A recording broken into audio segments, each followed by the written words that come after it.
現場。呢場賽事嘅辯題係正方應該推廣基於人工智慧嘅預測性犯罪干預，反方不應推廣基於人工智慧嘅預測性犯罪干預。接住為大家介紹呢場嘅對賽學校，正方龍考中學，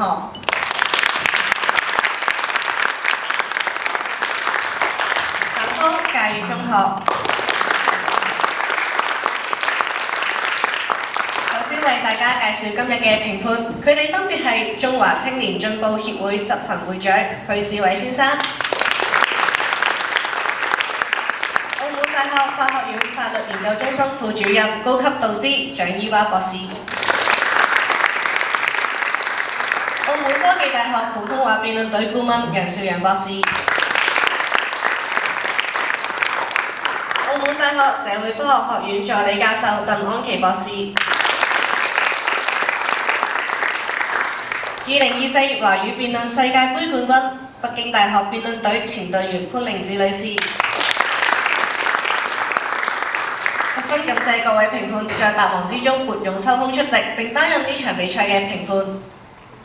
由於賽規同初賽一樣，故不再重複。請問雙方同學對賽規是否有疑問？接住係試咪嘅環節，試咪嘅先後將按照出場次序，有請正方派代表試咪。試咪，主席評判在各位大家好。首先好感謝主辦方提供咗咁舒適嘅場地俾我哋進行比賽，亦都好感謝咁多位評判百忙之中撥用出席進行評分，最後亦都好感謝學校嘅鼎力支持。經歷過關斬六將，非常榮幸可以喺決賽嘅舞台上面繼續遇到我哋龍校嘅老朋友嘉裕中學。話說我喺3年前面對嘉裕同學嘅時候，我仲係一隻迷途嘅小羔羊，而家已經進化咗。我而家係咩啊？我而家係一隻辯論嘅喜羊羊。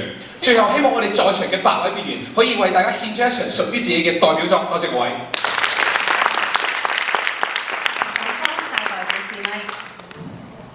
試咪。主席評判在各位大家好，首先好多謝主辦方提出一個咁優質嘅場地俾我哋進行比賽，而其次亦都好感謝各位評判喺百忙之中抽出時間嚟為我哋進行評分。我今年係個高3嘅辯員，今年係我最後嘅辯論生涯。咁其實今年喺學界之後，我都已經冇再出現過，而師傅亦都係的確咁樣同我講，佢話冇㗎啦，學界之後你唔會再出現㗎啦，呢啲師弟妹要大㗎嘛。但係早1個星期我就收到一條 message， 佢話大鑊啦，我哋入咗冠軍賽啦，鐘聲響起，歸家的信號，你要翻嚟啦。所以我喺考緊試嘅情況之下，我都翻咗嚟啦。其實今年喺過往嘅賽場上面，我的確有留下一啲嘅遺憾，好感恩亦都好榮幸，好多謝我嘅師弟妹，靠佢哋嘅努力，又將我帶上冠軍賽嘅舞台。希望我哋今場可以做好啲，再做好啲，打出場精彩嘅比賽。同時一個好搞笑嘅訊息就係，因為過往我已經喺學界場上面打過4次嘅勞考啦。咁其實今年我上個禮拜收到 message， 佢話抽籤啊，又係勞考啊。我話難道我辯論生涯嘅一個命運就係要同勞考嘅同學們牽上呢個不解之緣嘛？見佢哋嘅場次係可能多過見我嘅同學。咁其實好感恩啦，可以喺今日最後一場都再見翻你哋。希望我哋8位都可以打出一場自己滿意嘅比賽，為呢個冠軍賽不留遺憾。多謝各位。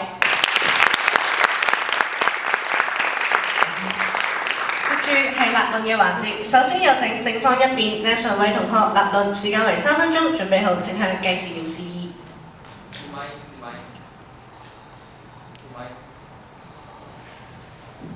試咪。主席評判在座各位大家好，開宗明義，今日我哋討論嘅犯罪干預，唔係因為演算法鼓勵會犯罪，就用人工智慧提前拉人同定罪，而係透過更早更準嘅介入，將犯罪風險壓低。具體方式可以係提早部署巡邏，形成威懾，令潛在罪犯唔敢喐手；亦可係更早識別教育同社會支持上面嘅漏洞，減少一個人一步步行向犯罪嘅風險。根據美國國家司法研究院嘅定義，所謂基於人工智慧嘅預測性犯罪干預，係指利用公共治理嘅數據，預判較高風險嘅時間、地點、場景或者對象，就將結果用喺部署、預警、宣傳同服務，令到出事先拉人變成未出事先預防。先講論證義務，假設辯題係應唔應該食水果，反方唔係淨係證明香蕉唔應該食，就話水果都唔應該食，因為仲有其他水果應該食。同樣，今日反方要證明嘅係所有類型嘅人工智慧預測性犯罪干預都唔值得推廣，而我方只要證明其中一類係合理、值得推廣，就已經足以得證。我方論證如下：第一，喺即時性嘅犯罪干預上，人工智慧係可以透過風險預測、優化警力分配，形成威懾，亦可以喺詐騙等犯罪發生前作出精準嘅預警，從而減少犯罪。犯罪從來都唔係平均分布喺一座城嘅每一處地方，而係集中喺少數階段、少數時段、少數場景。人工智慧係可以將節假日、人流、天氣、過往案發記錄等嘅公共資訊整合分析，係可以提早揾出高風險地點，提早去巡邏盤查。根據加州大學同跨國研究機構發表嘅隨機雙盲顯示，透過預測模型優化巡邏部署，就已經讓犯罪率下降7.4%，而針對高風險犯罪熱點進行精準嘅打擊。相比傳統嘅巡邏，更加可令整體嘅暴力事件大幅下降24%。而喺中國，反詐預警系統已經發出13.88億條預警信息，救翻嚟嘅唔單止係一筆錢啊！第二，喺長遠性嘅犯罪干預上，人工智慧係可以幫我哋更早發現制度同社會上原本已經存在嘅漏洞，令到教育、就業、社工嘅幫扶更加精確咁補上去，從根源減少犯罪。好多犯罪唔係突然出現，而係一個人長期喺失學、失業、缺乏照顧、缺乏支援嘅處境之下，慢慢被推向犯罪啊！問題唔係政府冇資源，而係好多時睇唔清漏洞喺邊，結果教育資源落錯位，社會服務慢半拍，更生人士出獄之後揾唔到工，租唔到屋，翻唔到正常嘅生活，最終先跌翻落去再犯嘅惡性循環啊！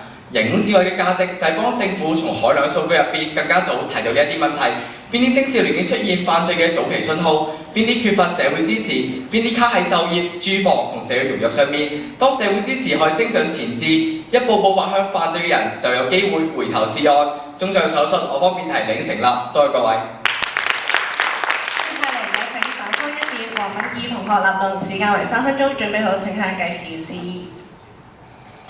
主席評判在座各位，利用人工智慧預測可以提升治安、減輕人手壓力，訂立政策嘅原意，我方非常支持同明白。但無可否認，預測性犯罪干預本質上係一套可能導致市民被誤判、被標籤、被預設懷疑下監控，甚至濫捕扣留嘅高風險措施，後果極為嚴重。加上本題主張嘅係推廣，根據漢語大詞典，推廣係指擴充、開展。政策實務上，例如推廣普通話、推廣基本法等，目標都係要將技術推薦到全社會。倍數效應下，哪怕 AI 今日嘅準確度高達90%，但1成嘅誤判喺中國就有1億4千萬人被誤判，就好似蒙上不白之冤。正如汽車量產之前必須要經過碰撞測試，新藥上市前必須完成臨床試驗，任何影響基本權利嘅制度都必須要證明其高度安全與可控。而我方認為，目前相關條件同配套都未成熟，嚴重缺乏推廣正當性，原因有3：一、算數不準，結合黑箱運作，必然導致錯判擴散。預測性犯罪干預喺準確性上本身就未達到推廣門檻，相關系統依賴大數據模型運作，但目前各地嘅試點標準不一，成效不穩，可以運作但唔等於佢穩定。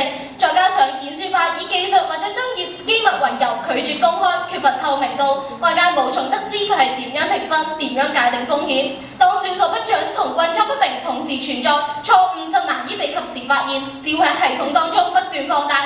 一旦推廣，錯判將會由個別事件演變成整體治理風氣。2、監督管理缺乏，引發制度性濫用。當錯判缺乏有效嘅監督，問題就唔會只停留於技術層面，而會轉化為制度性濫用。現時相關系統並冇統一嘅風險評級標準，並缺乏持續嘅審核，仲有獨立監察機制。一旦基層執法開始依賴模型結果，錯判就可能直接轉化為現實行動，例如過度盤查、重點關注，甚至長期監控。喺缺乏監督之下，錯誤唔單止唔會被修改，反而可能被制度固化，最終增加行政摩擦，削弱整體治理效能。3、舊制制式欠奉，制度性不公無法修正。制度出錯，一個成熟嘅系統理應具備修正能力，但目前預測性犯罪干預最大嘅問題係在於缺乏舊制嘅機制。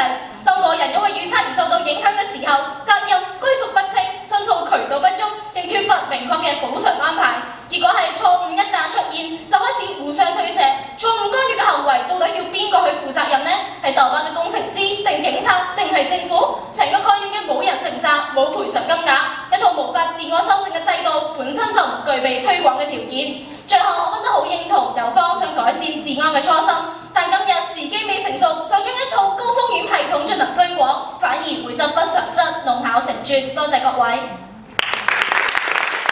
接下嚟係田夢方4辯，袁思怡同學同文正方1辯，鄭常惠同學，時間為1分30秒，只對反方4辯計時，準備好請向計時員示意。試咪試咪試咪試咪。試咪試咪。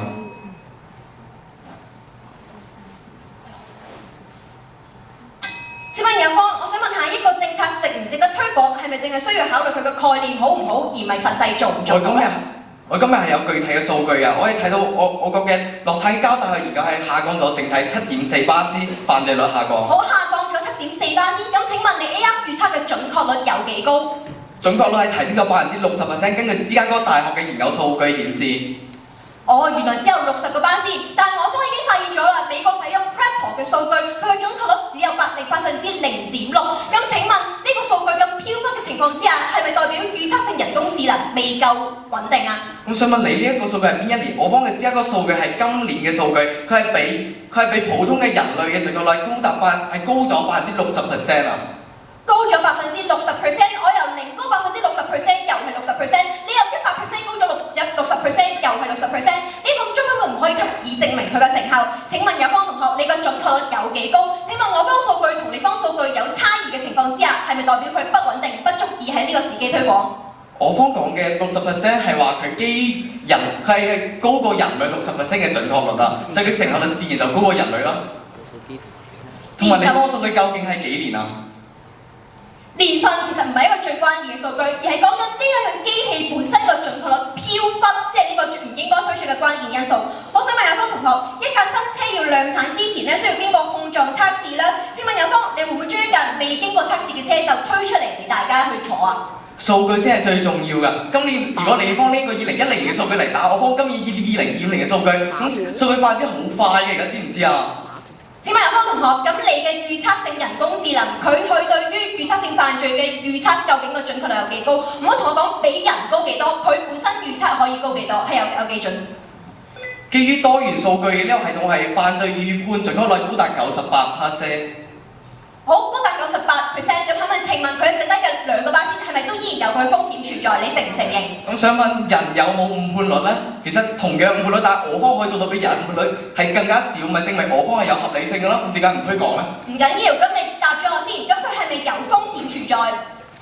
咁人更加有風險存在啊！好啦，所以你承認咗其實佢係有風險存在嘅喎。咁想問下有方同學，你知唔知預測性犯罪干預會侵害啲乜嘢利益，會令到我哋嘅社會蒙上點樣嘅代價？今日係我哋講咗，我今日係採用公共嘅數據，係唔會侵犯任何人嘅利益。我哋係分析。好啦，有方同學根本就唔熟知題目。預測性犯罪干預係指當 AI 計算咗一個犯罪係數之後，我哋要對呢個人進行追蹤同埋審查。時間到，請停止發言。接下嚟有請正方4辯吳子晴同學盤問反方1辯黃敏儀同學，時間為1分30秒，只對正方4辯計時，準備好請向計時員示意。試咪。好，有方同學，我先確認一下犯罪干預嘅定義。看點入面干預嘅意思係達到干擾嘅效果。你方有冇更加好嘅證據去反對呢個定義啊？有方同學，首先今日犯罪干預係一個詞組嚟㗎。犯罪干預係指警察根據 AI 出嚟嘅結果，跟住去進行干預，包括我哋進行審查、盤問，仲有拉佢翻去諗下佢係咪真係犯罪。今日唔一定就係得捉人啫喎，啱啱我哋主稿已經講得好清楚啦。干預可以做係乜嘢啊？可能係提前報警啦，或者係提前預警等等，呢一度都算干預吧？係啊，就當佢係嫌疑人，跟住去進行。好，咁如果我哋通過人工智能分析某一個片區嘅犯罪率好高，發現政府教育資源配置缺乏嘅問題，通過一系列嘅優化政策去解決，算唔算係犯罪干預呢？我方唔明白關今日條辯題乜嘢事？本身優化資源就係要政府做嘅嘢，而唔係因為呢樣嘢先去推動佢做呢樣嘢。唔係，如果我哋今日見到一個區域佢嘅犯罪率係特別高嘅，咁我哋通過分析咗之後，發現佢喺教育上面有問題，係因為佢教育資源唔夠啊喎，我哋傾斜多啲，點解唔算係針對性干預啊？咁呢樣嘢佢咪去做咯？點解一定係要靠你呢個？好，所以今日我方面係理應論證得細，即係有個同學已經承認咗啦，我哋干預其實係包括咗話係一啲報警啊，達到咗震懾嘅作用啊，提前識別犯罪誘因，從而解決都算係一種犯罪干預嘅。唔該。好，有方同學你啱啱一直喺度講話，我方容易誤判，細嘅原因係因為人工智能佢嘅覆蓋面係好大㗎嘛，自然就容易出現錯誤判斷啦。但係今日我哋見到人嘅精力都係有限嘅喎，容易漏判，你呢方點樣解決啊？有方同學，但係你今日誤判嘅人，佢嘅代價係非常之沉重嘅，佢會被帶去飲茶啦。有方同學，辯論要比較，你同我講一個人嘅誤判率幾高，跟住之後人工智能嘅誤判率幾高。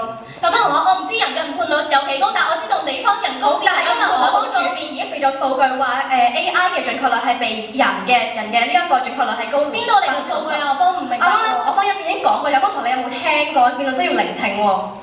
你嘅數據準唔準確㗎？我唔知道喎。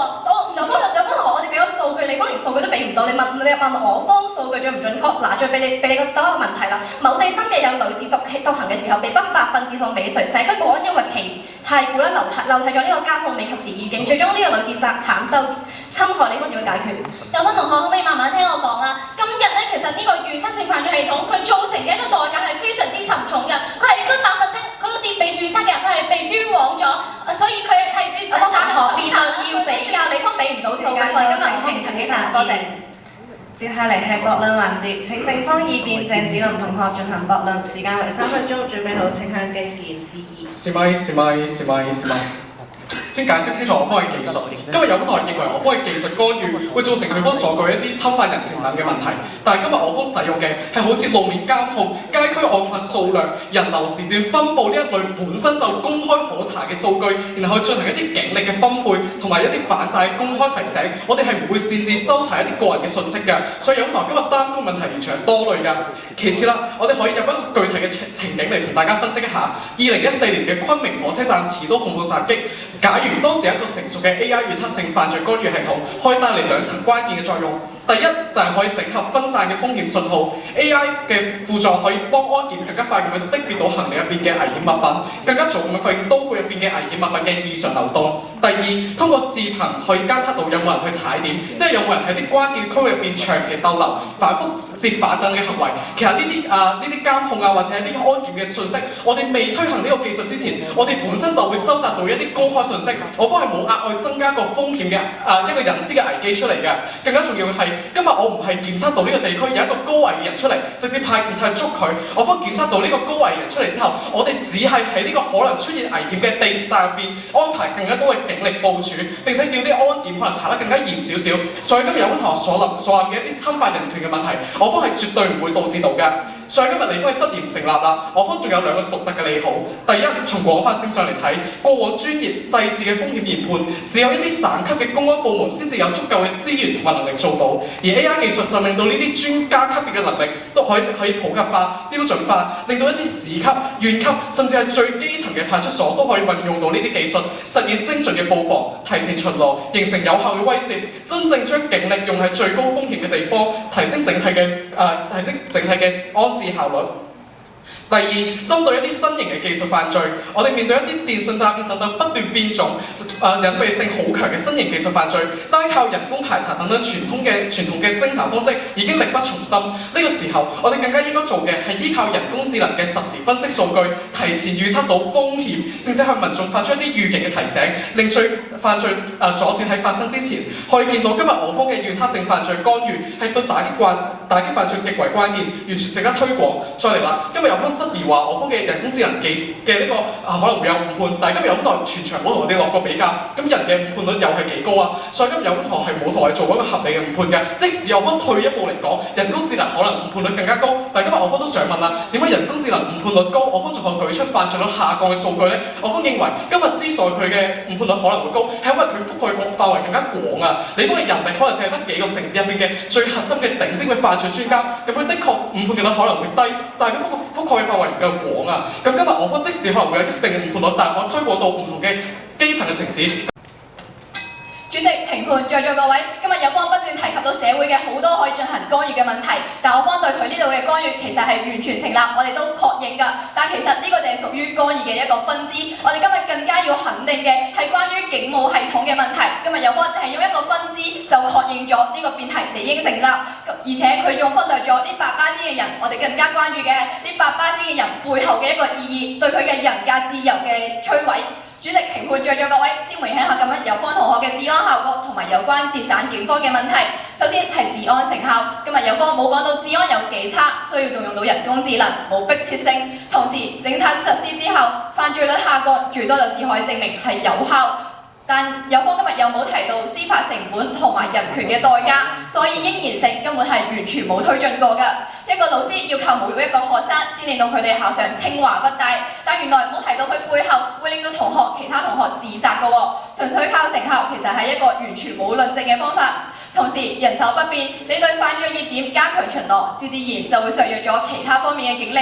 偷嘢啫，東家唔偷，咪偷西家咯。所以其實犯罪係流動㗎，而從來都冇減少過。英國杜倫群警方用黑系統評估被捕者再犯案嘅風險，準確率得50%。結果5萬人嘅市鎮，高達3000人都被標為高風險，賊仲多過兵，草木皆兵都變咗草木皆賊啦，仲邊度有嚟減輕警方嘅問題呢？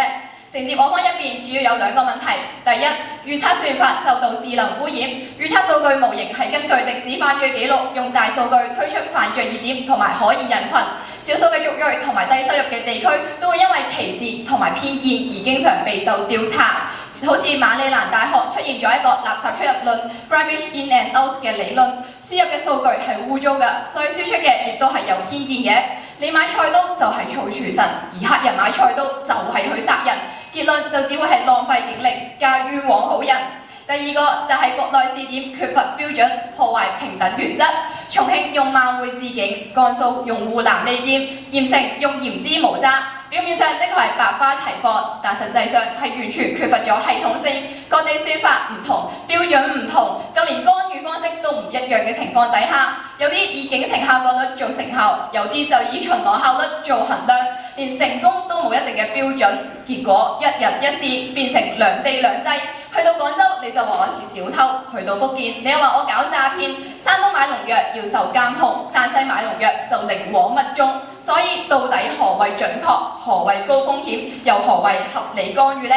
在座各位，其實 AI 計錯數淨係一件好小嘅事，但當數據本身就帶有偏見，當公民會因為地域而承受唔同嘅風險干預，所以今日嘅辯題不應成立。多謝各位。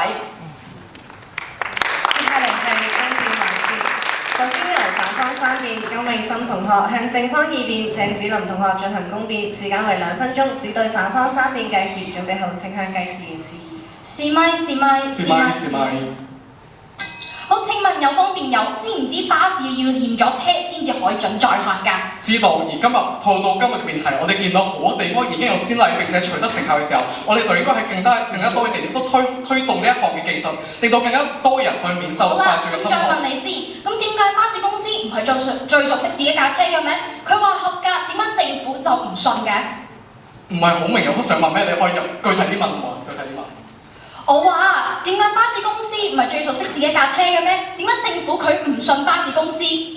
點解政府唔信巴士公司？我哋見到各地嘅政府好多地方已經推行咗呢個方案，並且有確切嘅成效。唔係好明，我都同學想問乜嘢？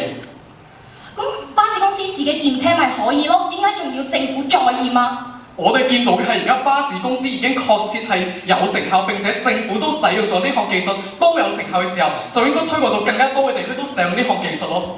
唔係啊，我而家問你嘅係巴士公司佢自己驗車咪得可以載客咯？咁點解仲要政府要求佢哋再驗多次啊？真係唔明，有同今日辯題嚟講唔明，你幫佢類比係問緊乜嘢？好，冇事啦，咁再問一個就影響人民自由嘅 AI 系統，同樣都係同開發商有利益衝突嘅時候，咁目前又有冇第三方嘅檢查機制啊？我方今日嘅方案係針對一個可能高風險嘅區域，分佈更加多嘅警察喺上面，到底侵犯咗邊個人權啊？我見到好多警察，我就覺得好安全。咁我就問你一句啦，犯罪係咪會流動先？犯罪會流動，但係今日我哋見到整體嘅犯罪率就係下降咗咯。偷嘢啫，東家唔偷咪偷西家咯，使乜捉住一個地方偷啊？咁呢邊警察多，咁係換一個地方，係唔係啊？犯罪流動，但係我哋見到一啲高風險地區就係固定嘅咯。咁今日我哋就可以更加準確咁樣預測到邊啲高風險嘅案發地點，然後就佈置更加多嘅警力，喺其他冇咁高風險地區佈置少啲嘅警力。我方亦都有數據證明整體犯罪率係下降咗嘅。好啦，我俾個例子你先，大家都係學生嚟㗎嘛，訓導主任咪巡到邊咪安靜咯，係定唔係啊？所以咪增加個警攝力，降低個犯罪率咯，增加個警攝力。所以要巡到邊先至可以安靜，咁其他樓層咪繼續嘈，係定唔係？今日警察唔係得一個主任㗎，有好多個主任㗎，我哋只係將更加多嘅主任核心班佈喺最曳嗰個班嗰度啊！你都話資源有限啊嘛，咁我話喺最嘈個班邊，佢咪瞬間唔嘈，咁其他班咪繼續嘈落去，係定唔係啊？不如你方入一啲確實嘅例子數據嚟同我打，唔好再打對比啦。我方回應咗好多我哋有確實嘅成效。有冇同學其實完全冇聽過我講嘢嘅喎？我同你哋講嘅係資源有限嘅情況下，我哋應該善用資源，係你方嘅論點。係咪？咁如果再問你嘅係，咁我係再分配啦。咁個問題係犯罪係會有流動㗎嘛？咁邊度警察多嘅地方，我咪唔去咯？係定唔係？咁呢個時候，我哋人工智能咪可以實時再分析到另一個可能高風險轉移咗嘅地方，咪再進行警力嘅頒布咯。你幫人力要點樣做到呢一點？哦，即係都係會走㗎啦。咁點解唔可以平均分配啊？咁咪大家都相安無事咯。今日我哋而家未有技術嘅時候，啲警察都係會分析邊啲地區高風險，從而集中去警力分布喺嗰個地方。例如而家啲警力會集中分布喺大三巴嘅區域，但係今日雙方嘅對比係，我方可以更加快咁樣預測到另一個高風險嘅出現，從而進行更加快嘅警力調整。哦，高風險嘅出現，咁我而家就係問你，你話呢個班分好嘈嘅時候，咁我哋主任就嚟巡啦。咁巡完之後，其他班係咪會繼續去嘈啊？今日唔係第一個主任啊嘛，更加重要係今日你方淨係可以知道，你方今日係個主任佢係會，不如你可以有啲具體啲嘅數據嚟質啊，真係你方唔會再拿呢啲咁虛嘅嘢得唔得？哦，其實有幫同學聽唔類比嘅，冇事啦。咁我再問你嘅就係，咁點解一個標籤你監控你嘅 AI 可以佢哋係黑箱作業嘅？我方唔係標籤，唔係監控，係分析邊一啲地區案發概率比較高，分析一啲天氣、人流等等本身公安局就有嘅公開數據。咁呢個都係一個分支啫。咁大家認為嘅犯罪干預，其實就係由警控進行一個監控，甚至係到最後嘅拘留，呢啲先係犯罪干預啊嘛。今日有好有唔好，所以更加應該要推廣我方所講嘅呢一套更加好嘅去其他地我唔方。明點解有方可以以偏概全，用一個分支用咗教育就完全證明咗犯罪干預係唔使靠警察，只係教育就我應該有政策制定法呢請停止發言。多謝。接下嚟由正方三辯周振偉同學向反方二辯范嘉琳同學進行公辯，時間為2分鐘，只對正方三辯計時。準備好，請向計時示意。好，試咪，即係睇第一個問題，我哋傾下干預。有冇同學係咪認為我哋嘅犯罪干預一定要查嗰個罪犯係咪即係手佢身呢一句先叫犯罪干預咧？有方同學辯題嘅犯罪干預，或者係 AI 得出咗結果之後，我直接進行干預，而且其實你哋今日根本就係不公平嘅比較。你一直都講話心理問題就係、是，咁我哋嘅咧，其實我哋係需要喺好多方面嘅都算係比較。你今日就一直不公平對待我嘅心理就係、是。多謝方同學。今日我哋政府部門經過一啲公共嘅數據，分析到一啲節界嘅人流、車流、天氣狀況，係一啲犯罪嘅黑點，加多2個警察巡邏。我想請教一下，一個奉公守法嘅好公民，見到呢個地方多咗2、3個警察巡邏，佢會唔會覺得嗰個警察當佢係一個罪犯啊？會啊！你咪阻住咗佢嘅生活情況。我就問你一句啦，你嘅屋企點知成日都有警察巡你喎？喺側邊係話你呢度犯罪區域好多啊，所以日日都阻住你行動，你想咩？我唔想啊！有方同學，我係一個奉公守法好公民，喺大三巴啲警察多咗，反而我係覺得我人身自由、人身嘅安全得到保障。好啦，係咪真正嗰啲上去抽嘢搶劫嗰啲人，佢哋因為心虛嘅時候，因為多咗警察去部署，反而係會即係起到一個制止作用嘅時候，呢一個係咪正正達到犯罪干預嘅效果？有方同學，你咪冇留意警察嘅數量係一定㗎。你今日你唔查呢個地方，佢咪去第2個地方查你。同埋你今日大三巴嘅例子，其實我覺得的確係啊，呢度有好多警察查。咁你屋企咧，你好似係住喺我哋開邊住喺下環嘅地方，佢日日都係俾啲人標籤咗，呢度就係最多犯罪嘅地方。各位評判，如果個人你屋企嘅附近並唔係查你。有方同學，呢個標籤問題嗰方根本就唔存在，因為我哋只不過基於公共嘅數據分析到呢一個犯罪黑點，加多幾個警察巡邏啫。好啦，所以我再嚟問你，你係咪認為我哋今日嘅技術係未成熟，所以就唔適合推廣咧？係啊，而家就係技術未成熟，我哋講嘅係時代問題。技術未成熟，日本嘅 Crime Lab 系統，佢預測啲高風險嘅地區覆蓋率準確率高達超過經驗嘅模式50%，佢嘅準確率可以令到犯罪效果69%嘅時候，你都係咪認為啲成熟咗嘅技術唔可以再推廣咧？有方同學，我哋不斷已經提及到，我哋睇嘅的確係你嘅69係好犀利啊，但係其他嘅地方咧，其他嘅百分比有可能唔係背後嘅原因。一啲成熟嘅技術咪可以係而家推廣咯。好啦，我再嚟問你，你方一直話人工智能有誤判嘅問題，有方你知唔知點解我哋嘅人工誤判其實係冇數據統計咧？有方同學，其實我哋有監督㗎。其次啦，而家係冇監督問題，所以你咪要切落，同埋而家係不成熟嘅狀態嘅。你方就講到呢個一啲歧視問題咁嚴重啦。我想請教係一個白人嘅警察，佢對一個黑人嘅有歧視嘅問題嘅時候，佢一日見到你插眉山就查到你幾次證件，你覺得佢會唔會話自己係因為我就係唔中意黑人啦，我就係中意查你，咁樣同埋上司彙報呢一種誤判係咪更隱性、更加廣泛？你方係見唔到咧？所以其實今日有方同學咪都係對黑人有標籤咯，你係咪歷史冇讀好啊？對黑人有標籤嘅係嗰啲白人警察，我哋人工智能嘅系統係一個可修正性，嗰啲數據可以更正嘅時候，你講點樣解決一啲白人警察根深蒂固嘅歧視問題咧？你唔通要剝開佢個腦，然之後改變佢嘅基因，然之後改變晒佢成個人先可以解決到歧視問題咩？有科圖，你嘅數據點樣修正啊？你而家嗰個人就係所以攞個俾小結咗啲差嘅數據佢人啊嘛。嘅歧視好難修正，但係人工智能嘅歧視有辦法修正，係咪？錯，我哋而家人工智能有100個嘅因子俾你去修正，你點修正？所以人工智能嘅歧視係更加容易比人歧視更加修正，所以誤判呢個字從地方打唔落，因為一個白人嘅警察佢歧視一周街去查證件，都係呢個誤判地方統計唔到。多謝。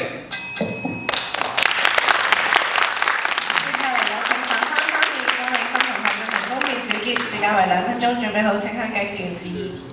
試咪。主席評判在座各位，對方今日強調 AI 預測好，捉到賊，所以即刻推廣。點解我哋反方要求多多，又要檢測，又要保險，又要負責，係咪太過之多餘啊？但係我要好肯定咁樣同大家講，社會有冇配套制度，大家有冇做好心理準備，都係決定一件事應該做嘅關鍵因素。中學生唔應該拍拖，唔係我否定緊愛情，亦都唔係否定緊對方嘅人品，只係因為大家未夠成熟，時機未啱。你咁樣你未夠成熟就越級挑戰係會出事㗎。今日預測性犯罪干預係全球都未有專門法例，全靠司法覆核守住尾門。由此可見，今日政策係處於四無狀態，冇獨立監督，冇定期覆查，冇保險機制，亦都冇賠償指引，令到大家維權成本係非常之高。例如2025年嘅佛羅里達州有一個15歲嘅少年偷嗰部單車，被宣發列入為全州最有可能犯罪前5名。之後警長根據指示，上門需要佢至少21次啊，揾盡理由針對佢。門口草太長，你寵物冇打針啊，車窗太深色，呢啲全部都可以被佢無孔不入，將逼到佢極度焦慮入院之後，直至到民權組織起訴，事情先得以平息。宣發有黑箱，人亦都會有黑心。監督機制同埋獨立機構機制操作可以令到更加透明，避免歧視冤枉好人。沒有監督同埋救濟，完全就係未登天之位先至殺人多嘅做法。在座各位，我方今日好強調一個核心，對個生命我哋必須謹慎。今日講嘅政策唔係推廣垃圾分類，唔係推廣緊自備購物袋。今日題目係人工智能的預測性犯罪干預，推廣緊嘅係個高風險嘅治安政策。佢要由宣發做大佬，分析之後，仲要我哋做實體干預，先係真係會對廣大市民嘅生命同埋人權產生影響。所以我方先拒絕邊做邊改，邊推廣邊完善嘅宣發。因為無辜市民犧牲，我哋一單都嫌多。多謝各位。接下嚟有請警方3段修正兩項進行公辯小結，時間為2分鐘，準備好請向計時員示意。主席評判在位，大家好。簡單總結理方觀點，議題仲有好多問題未解決，所以唔應該推廣。但今日我方見到係，而家我方舉出咗咁多人工智能預測工具，除咗實際降低犯罪率成效嘅時候，點解我喺中國入邊加設多唔同嘅城市試點呢個系統，然之後除咗實際成效嘅時候，點解理方要反對呢一層推廣呢？所以再嚟睇下啦，其實有方亦都係覺得，因為呢個人工智能存在啲誤判，就會造成好大嘅傷害。但今日我方就覺得好奇怪啦，我方今日倡導嘅呢一套人工智能預測系統，基於公共嘅數據設計人流車流，然之後一啲個嘅犯罪黑點，喺一啲犯罪嘅地點報多2-3個警察去巡下邏嘅時候，一個奉公守法嘅好公民，其實唔會覺得佢係自己俾一個警察監視緊喎，反而仲會覺得佢更加安全嘅時候，其實理方呢個誤判所帶嚟嘅弊處係咪真係咁大呢？好啦，再嚟睇下，其實理方亦都係覺得呢個人工智能係一個黑箱，但咁我方就覺得好奇怪，其實我哋每一個人都係黑箱嚟喎，就好似啱個白人警察嘅例子，可能佢每一日都係不斷咁樣去針對嗰啲黑人嘅啲人咧，就話佢你查未查，我將查到你幾次證件，佢都唔會同個上司匯報。今日誤判咗3個黑人咁啊！但今日我方見到係呢個人工智能嘅黑箱，佢係可以被更正佢歧視嘅數據，亦都可以被修改嘅時候，其實呢個弊處亦都唔係咁大㗎。更加重要嘅係，我哋今日提倡嘅人工智能預測工具係可以令到政府部門喺一啲公共嘅資源入邊去精準揾得出一啲社會嘅盲點，去實行一個實實在在嘅犯罪長遠嘅犯罪干預㗎。第一層喺教育嘅防治，英國嘅 AI 預警系統 Random Forest 就可以分析一啲學生嘅互動次數、出勤率、一啲遲到嘅方式，去揾到一啲失學嘅青年，及時干預佢哋，以高達80%嘅準確率嚟預測青少年嘅犯罪因子。第二喺家庭嘅防治，美國嘅 AFST 嘅工具就透過分析醫療、就業、社福記錄等等嘅數據嚟計算出呢個家庭有啲問題嘅青年，系統就會強行介入一啲社工去進行調查，避免佢哋一步步走向犯罪嘅道路。第三係更新嘅防治，我嘅昆彭矩陣，佢就透過分析更新人士嘅就業狀況、家庭關係、心理狀況等多維度嘅數據，實現個性化嘅幫扶，預測佢哋有潛在犯罪風險嘅時候，實現呢個精準嘅幫扶。因此，我哋人工智能係可以做到長遠嘅犯罪干預㗎。多謝各位。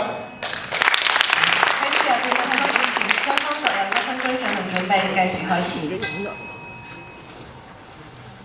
雙方進行試咪，先請正方試咪，試咪試咪。再請反方試咪試咪。有請正方首先發言。楊同學推行咗人工智能預測工具之後，美國整體暴力犯罪下降咗24%，阻止到咁多嘅人俾人斬手斬腳，呢個成效點解你方見唔到？好啦，方同我方承認你嘅成效，咁我想質疑翻而家呢個工具先，唔好跟住。我想問下你咧，你哋話個數據，請問 AI 嘅訓練數據喺邊度嚟？你方知唔知㗎？係人嚟㗎，所以 AI 會歧視，係因為人本身就有歧視。今日我哋要落對比，而今日我哋見到 AI 可以修正佢嘅歧視。原來 AI 可以修正佢嘅歧視，但 AI 係通過神經學習㗎嘛？請問你本身用一啲已經有歷史偏見嘅數據俾佢進行訓練，點解佢得出嚟結果會係準確？點解會完全冇偏見？佢有1000萬種嘅因子排列組合，有黑箱嘅結果。請問點解佢一定準確率一定會高？你承唔承認佢有風險存在？所以人工智能嘅數據可以修改啫，但係點樣剝人哋白人警察個腦出嚟，然之後改佢神經元啊？有方同學，今日 AI 黑箱嘅問題出現，你連佢錯咗喺邊度你都唔知，你方點樣修改？歧視問題對方冇做比較啦。接住問落去，有方同學用咗我哋嘅預測系統，我哋每一次都可以精確咁去發現問題，科學咁去部署警力，防範於未然啦，天下都太平啦，點解你方仲唔推行？好，有方同學，我方承認你嗰個嚟處，但我想問下，預測性犯罪干預係咪依然會有存在一定嘅冤枉率、誤判率，承唔承認？冤枉誤判人工亦都會有。啱啊，人工都會有，但因為現行嘅法律司法系統，佢有唔同嘅監督機制、事後賠償，有初審法院、終審法院，呢啲全部申訴機制。現時預測性人工智能犯罪 AI 究竟佢喺邊度？有冇時候監察系統避免呢啲誤判錯判嘅出現？我判斷呢個地方好高風險，派啲警察過去。如果誤判錯誤，原來冇犯罪嘅傷害喺邊？佢嘅生活會受到影響，因為佢被警察打開佢嘅審查。一直喺度問佢嗰啲嘢，佢明明係冇錯嘅，但係佢一直冤枉，要不斷咁樣自證，對佢嘅生活同埋精神都造成咗影響。本身啲警察未有呢項技術之前，都會去嗰啲高風險嘅地方度巡查。你方有冇做比較啊？總結你方啦，今日喺成效嘅問題之上，我方嘅成效，你方對我方嘅成效選擇性咁樣忽視。既然有效，就應該推廣到冇呢個工具嘅城市，我方得正。有方同學，你今日都係冇解決到我哋嘅問題。我哋而家講話冤案嘅率未對題，有方同學都係冇解決到啊。有方同學啱就話啦，因為人工智能咧要搞到100%嘅準確率先推行。我方就請教一下，今日人嘅準確率明顯比人工智能低嘅時候，點解你仲要死拗人工智能嘅準確率去到100%咧？好啦，所以其實有方同係承認現時嘅呢個工具係有一定嘅冤枉同埋誤判嘅概率。我方現時就係同你講，既然佢而家成熟都未夠，有準確率更低嘅情況之下，呢個風險係咪應該有一定嘅監察系統存在？風險存在嘅情況之下，請問我哋應該用點樣嘅手段去阻止呢啲誤判嘅出現？我方講咗好多次，你方所講嘅過度干預嘅問題，我方淨係喺一啲犯罪黑點交多2-3個警察，即使係誤判，即使嗰個地方係真係乜事冇發生，當地嘅市民只會覺得更加安全啊！有方同學，今日係推廣啊，佢嘅誤判係好多人都會被誤判，佢嘅影響都係非常之大，係成倍咁樣擴大。今日冇監督機制，冇夠長嘅機制，同埋準確率根本就唔準，地方點樣解決？冇得監管，所以係實驗上未做到，唔係應唔應該推行。再問李方啦，李方講到歧視問題咁嚴重，咁唔通未有人工智能之前，啲人去預測犯罪唔會出現歧視問題？都會有啊！呢個係一個實務嘅問題，啱啊！實務題最後係要落地，點解唔需要考慮實際嘅情況？有方同學今日將呢個干預咧睇得好細㗎，原來咧淨係需要用好嘅數據咧去將佢進行一個教育教化，都算係干預。但問題就係預測性嘅人工智能，佢會有可能通過一啲無端白做嘅數據，不知點樣解釋，就對呢個進行咗有高風險嘅係數判斷，可能會對佢進行審查盤問。呢一啲人之後我哋在意㗎，你將個率好高冇問題，佢有明顯嘅犯罪嫌疑去退場干預，絕對冇問題。但問題就係佢嘅冤枉率、誤判率，你方都承認佢有依然嘅風險存在。請問呢一部分嘅權益係咪就可以被忽視？佢監督申訴系統喺邊度？我哋承認咗好多次會有冤枉，但係我哋只不過係通過分析知道佢有高風險，報多啲警或者係提前做干預，我哋又唔捉人，究竟冤枉有啲咩問題啊？有方同學，其實我舉個例子就明㗎啦。如果你阿爸俾無端白事俾人捉咗去審查一番，最後放出嚟話冇事喎，你承唔承認？接唔接受到？你今日就將呢個冤案率不斷咁縮小，但又唔睇到佢背後牽連嘅係人格嘅自由啊！呢個戰場我方打過好多次，咁我今日過度干預嘅問題，我今日淨係精準咁部署經歷，我真係完全見唔到有乜問題。好啦，我再嚟問你，李峰係咪覺得嗰一啲嘅可申訴機制呢啲嘢係咪因為現況做唔到？我哋代唔代表我哋將來推行嘅時候，我哋一步一步修正呢一個有乜問題？有方同學俾個例子你，就今日你去旅遊，跟住警察咧喺機場度捉住咗你，話你買咗強光嘅手電筒，去查咗偏遠地區嘅地圖，但係可能你嗰個只不過係你攞嚟手電筒係攞嚟露營，地圖係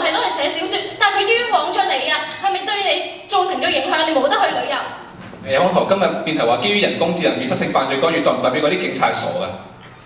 入方同學係你睇得犯罪干預太過片面啦，預測性人工智能係對於一個地區或者甚至對於一個個體，基於佢喺呢個風險嘅地區咧，佢嘅行為進行一個判斷，係對佢將個犯罪係數進行一個評分。然而今日題目之中又包含干預兩個字，意思唔係警察可以針對呢個係數選擇做與唔做，正方嘅論證責任應該係要講，我應該要根據 AI 嘅預測系統，因為呢個人犯罪係數高，所以我要作出一定嘅干預系統，我要對佢進行追查盤問，呢個係我哋所在意嘅。然而有方亦都承認呢個預測性系統係會有冤枉論。請問呢8巴仙我乜嘢都冇做，但就俾你出去審查嘅人，佢哋嘅自由人格被侵犯嘅情況之下，然而你配套亦都未提全嘅情況之下，係咪可以就咁放任？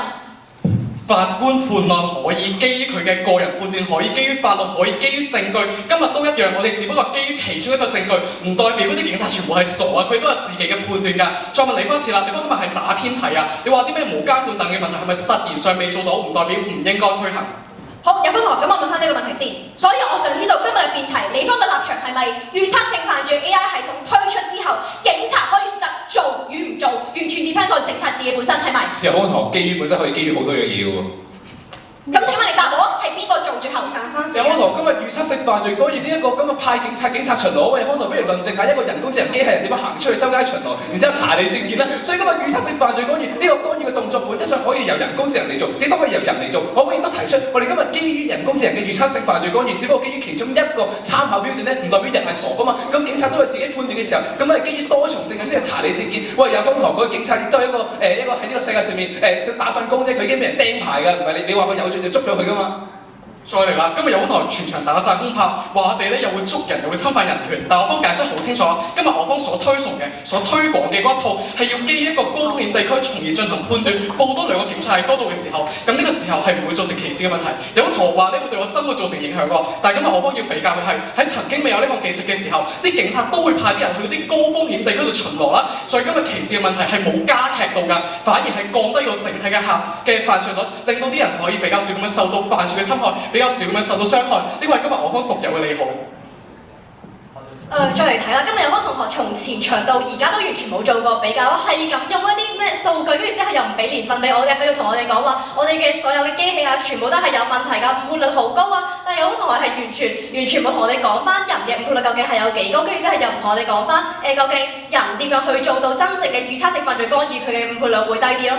即使我方退1000萬步嚟講，即使人工智能可能會有誤判率，但係今日我方認為點解誤判會高啲，係因為佢覆蓋面更加廣。你而家只有人嘅時候，一個城市入邊先有2-3個頂級嘅環境犯罪分析學專家，佢淨係可處理到1-2單案嘅時候，佢雖然誤判率低，但係佢覆蓋面係少㗎。而今日我哋將呢個技術推廣出去，即使有誤判，但係令到嗰啲完全冇技術嘅地區，由完全冇變到有可能誤判，但係至少係有呢個技術。請停止係。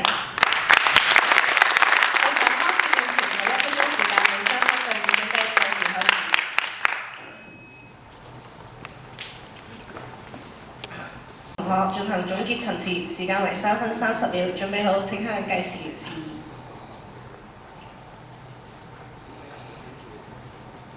是咪？主席、評判在座各位大家好，想利用我最後嘅3分半鐘時間同大家總結下比賽。今日有方同學同我哋講咧，呢個 AI 嘅預測系統咧好高㗎，佢好犀利㗎，所以我哋應該要推行喎。但係我方今日質疑咧，你哋去到後面嘅行同干預可能會出現問題嘅時候咧，有方又退啦。佢話咧，警察唔係傻仔嚟㗎，你一犯罪係數判斷出嚟之後，警察會斟酌㗎嘛，佢會諗㗎嘛，佢會判斷應該做定係唔應該做㗎嘛。諗真啲先，你慢啲嚟，咁即係做定唔做啊？今日辯題係講緊我哋應不應基於人工智慧嘅預測性犯罪佢預測進行一種干預。今日有方同我哋講咧，今日有豬扒包同埋叉燒包。OK， 我哋今日兩樣嘢都上咗嚟啦。咁有方今日應該要贊成咧，我哋應該係要豬扒包其實要食嘅喎。但係佢就話啦，唔係喎，豬扒包後面可能會啃骨啦。咁唔係啦，我贊成預測性系統推出，我贊成包有上嚟。但係咧，我就唔支持話一定要食豬扒包嘅喎。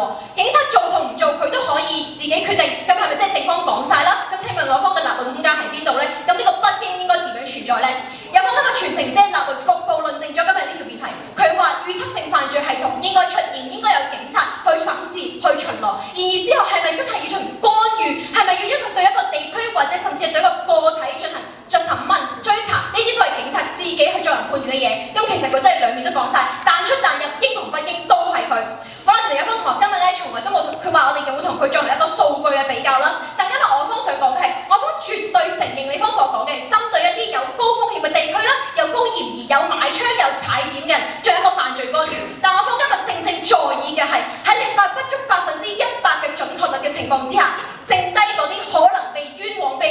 嘅人應該怎麼辦？你今日對嗰啲有正向嘅例子、有高明顯犯罪嘅例子，再去進行干預，當然冇問題。但係，如果當佢嘅風險依然存在，依然有可能對人進行冤枉嘅時候，對於人嘅自由、人格尊嚴同侵犯嘅時候，我哋應該要點樣以一種點樣嘅態度同埋配套去面對佢？我覺得佢從來冇反對過呢個系統應該發展，甚至喺未來時候推出。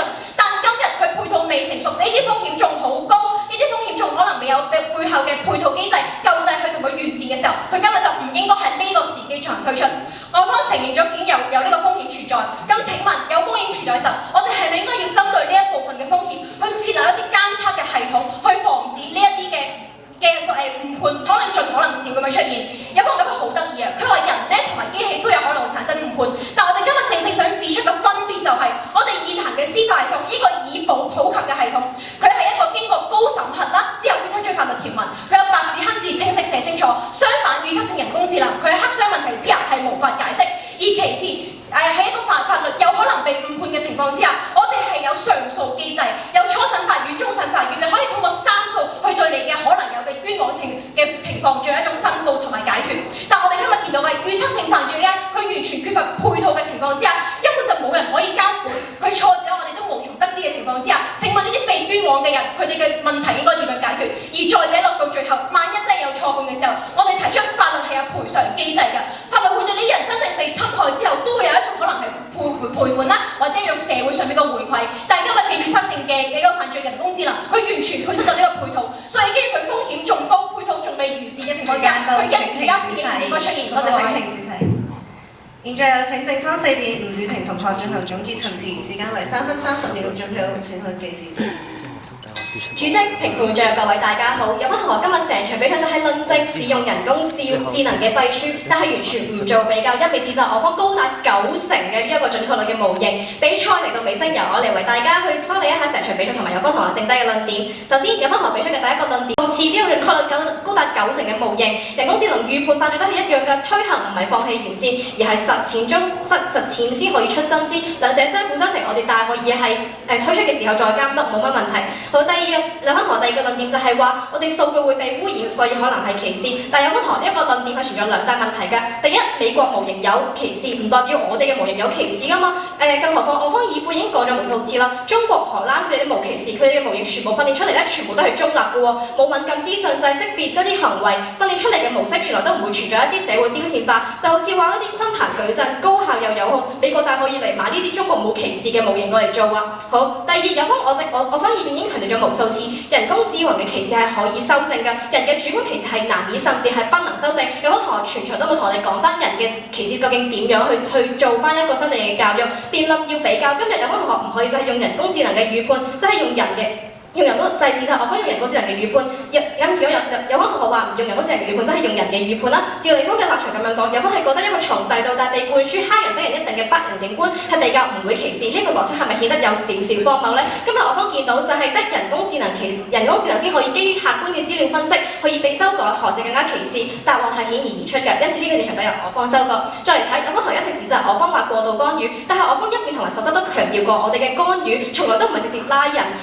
前場我哋強調都無數次啦，學方嘅干預係可以報警、守護、提前預警，仲可以處理犯罪誘因，從頭到尾都冇涉及過任何一啲過度干預嘅行為。人工智能只不過係提供一個風險提示，後續嘅具體判斷處置全部都係由人進行嘅喎，從來都冇替代過司法嘅判斷。第二，我哋講嘅干預手段仲有長期治理啊，好似我方一邊咁樣講到，我哋用人工智能去分析一個地方高風險犯罪嘅誘因，政府就可以通過一啲政策去幫扶咁樣去針對性咁樣解決。仲有我方三邊講到嘅一啲隨機森林呢一啲都可以去達到一個早期嘅干預。唔明你方質疑我哋過度干預係邊度，因此呢個市場都由我方收割。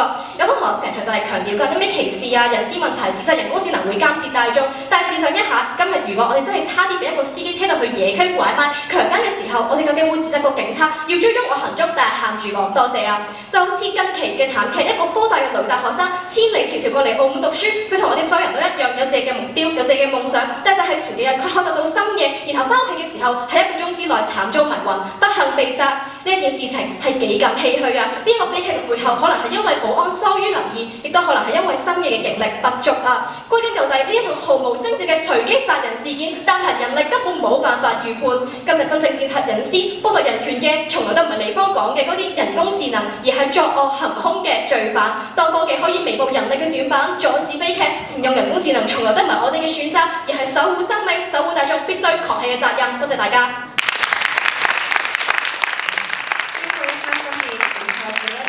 請評判作第一輪投票，同時請雙方同學到台下就座。